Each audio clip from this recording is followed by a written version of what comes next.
वृषाली, आपण पाहिलं की खरं तर गेल्या 2 ते 3 दिवसांपासून गॅसचा मोठा तुटवडा जो आहे तो निर्माण झालेला आहे आणि त्याच्याच पार्श्वभूमीवरती आपण पाहतो या ठिकाणी खरं तर गॅस एजन्सी बाहेर मोठ्या प्रमाणात नागरिकांच्या रांगा ज्या आहेत त्या लागलेल्या आहेत आणि त्याचबरोबरीनं आता अक्षरशः चक्क पोलीस बंदोबस्तामध्ये या ठिकाणी हे गॅस वितरण जे आहे ते करावं लागतं आहे। आपण पाहतोय कशा पद्धतीने नागरिक जे आहेत ते या गॅस एजन्सी धारकांची हुज्जत घालताना पाहायला मिळत आहेत, कारण प्रत्येकाला गॅस हवा आहे, घरातील गॅस संपलेला आहे, असे अनेक कारणं जे आहेत ते नागरिकांकडून दिले जाते। त्यामुळेच या ठिकाणी आता कुठेतरी गॅसची मोठ्या प्रमाणात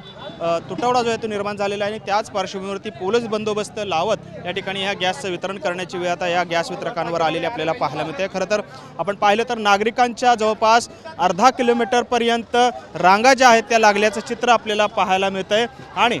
कुठल्याही पद्धतीनं आम्हाला गॅस मिळावा या एकाच मागणीसाठी हे सर्व नागरिक जे आहेत ते सकाळी 7 वाजल्यापासून या ठिकाणी रांगेत थांबलेले आपल्याला पाहायला मिळत आहेत। त्यामुळे एकंदरीतच दूरवरपर्यंत आपण जर पाहिलं तर या गॅस मिळवण्यासाठी मोठी रांग जी आहे ती या ठिकाणी लागलेली आपल्याला पाहायला मिळते। तळपत्या उन्हामध्ये लहान मुलांना घेऊन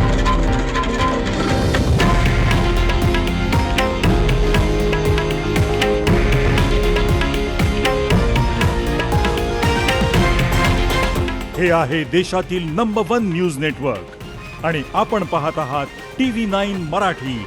एकमेव।